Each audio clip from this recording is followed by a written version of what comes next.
नमस्कार मित्रांनो, दिव्य संस्कृती या चॅनलवरती आपणा सर्वांचे स्वागत आहे. मित्रांनो, ऑगस्ट 2026 केवळ सणांमुळेच नाही, तर आकाशात घडणाऱ्या दोन मोठ्या खगोलीय घटनांमुळेही खास असणार आहे. या महिन्यात अवघ्या 16 दिवसांच्या आत आधी सूर्यग्रहण आणि नंतर चंद्रग्रहण होणार आहे. ही ग्रहणे कधी आणि कुठे दिसणार, राशींवर याचा काय परिणाम होणार आणि भारतात सूतक काळ पाळला जाणार की नाही, याची सविस्तर माहिती आज आपण या व्हिडिओमध्ये बघणार आहोत. मित्रांनो, ऑगस्ट 2026मधील पहिले ग्रहण 12 ऑगस्टला सूर्यग्रहणाच्या रूपात लागेल. यानंतर 27 आणि 28 ऑगस्टच्या मध्यरात्री चंद्रग्रहण होईल. ज्योतिषशास्त्रानुसार सूर्याला मान सन्मान, आत्मविश्वास आणि यशाचे प्रतीक मानले जाते, तर चंद्र हा मन आणि भावनांशी जोडलेला मानला जातो. ग्रहणाच्या वेळी राहू आणि केतूची स्थिती देखील महत्त्वाची असते. प्रत्येक व्यक्तीच्या कुंडलीनुसार याचा प्रभाव वेगवेगळा असू शकतो. त्यामुळे काहींच्या आयुष्यात छोटे तर काहींच्या आयुष्यात मोठे बदल पाहायला मिळू शकतात. 12 ऑगस्टचे पूर्ण खग्रास सूर्यग्रहण ग्रीनलँड, आईसलँड आणि उत्तर स्पेनच्या काही भागांमध्ये दिसेल. तसेच युरोप, उत्तर आफ्रिका आणि उत्तर अमेरिकेच्या अनेक भागांमध्ये आंशिक खंडग्रास सूर्यग्रहण पाहायला मिळेल.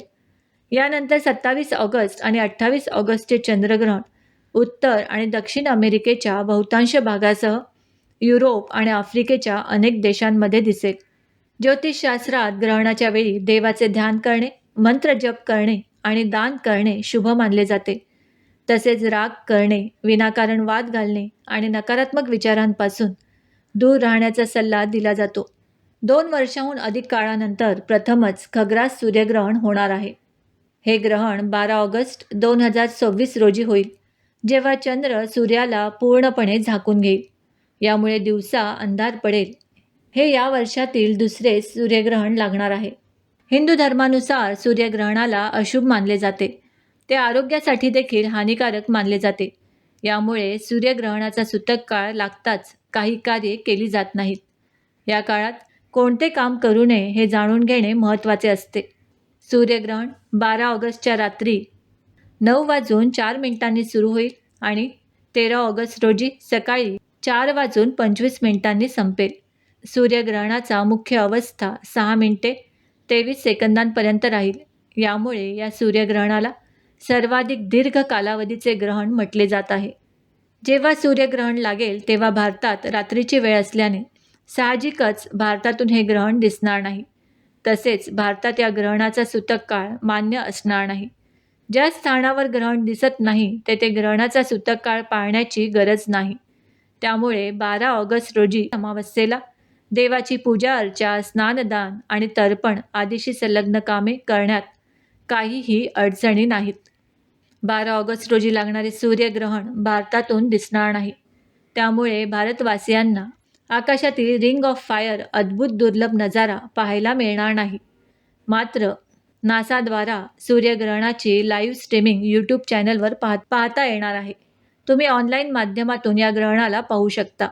खंडग्रास चंद्रग्रहण हे 28 ऑगस्टला लागणार आहे. हे या वर्षातील दुसरे चंद्रग्रहण असून ते श्रावण पौर्णिमेला म्हणजेच रक्षाबंधनाच्या पवित्र दिवशी लागणार आहे. खंडग्रास चंद्रग्रहण 28 ऑगस्ट 2026 रोजी आंतरराष्ट्रीय वेळेनुसार हे ग्रहण साधारणपणे दुपारी सुरू होईल. ग्रहण सुरू होण्याची वेळ भारतीय प्रमाण वेळेनुसार दुपारी साधारण 1:30 सुमारास सुरू होईल. खंडग्रास स्थितीचा मध्य दुपारी 3:30 असेल आणि ग्रहण समाप्ती संध्याकाळी 5:40 सुमारास असेल. हे खंडग्रास चंद्रग्रहण प्रामुख्याने उत्तर आणि दक्षिण अमेरिका, पॅसिफिक महासागर आणि युरोपच्या काही भागातून दिसणार आहे. भारतात हे ग्रहण दिवसा होत असल्याने भारतातून ते दिसणार नाही. मात्र खगोलप्रेमींसाठी हे ऑनलाईन स्ट्रीमिंगद्वारे पाहण्यासारखे असेल. रक्षाबंधनादिवशी चंद्रग्रहण असले तरी ते भारतात दिसणार नसल्याने बहिणींना भावाला राखी बांधताना कोणत्याही ग्रहणाचा किंवा भद्रेचा अडथळा येणार नाही. सण नेहमीप्रमाणे आनंदाने साजरा करता येईल. खंडग्रास चंद्रग्रहणादरम्यान चंद्राचा जो भाग पृथ्वीच्या सावलीत येतो तो भाग काहीसा काळपट किंवा तांबूस दिसू शकतो. शास्त्रज्ञांच्या मते पृथ्वीच्या वातावरणातून परावर्तित होणारा प्रकाश जेव्हा चंद्रावर पडतो तेव्हा रेले स्कॅटरिंगमुळे चंद्र काहीसा रंग बदलल्यासारखा वाटतो. या काळात चंद्राच्या पृष्ठभागावरील तापमानात होणाऱ्या बदलांचा अभ्यास करण्यासाठी हे ग्रहण उत्तम संधी असते. मित्रांनो, चंद्रग्रहण आणि सूर्यग्रहण ही दोन्ही ग्रहणे भारतात दिसणार नाहीत, त्यामुळे येथे सूतक काळ पाळला जाणार नाही. मित्रांनो, आम्ही अपेक्षा करतो की आम्ही सांगितलेल्या माहितीचा तुम्हाला सर्वतोपरी लाभ होईल. माहिती आवडली असल्यास ही माहिती तुम्ही मित्रपरिवाराबरोबर शेअर करा आणि अजूनही जर तुम्ही दिव्य संस्कृती या चॅनलला सबस्क्राईब केलं नसेल तर आमचे नवनवीन व्हिडिओ पाहण्यासाठी चॅनलला आजच सबस्क्राईब करा. धन्यवाद.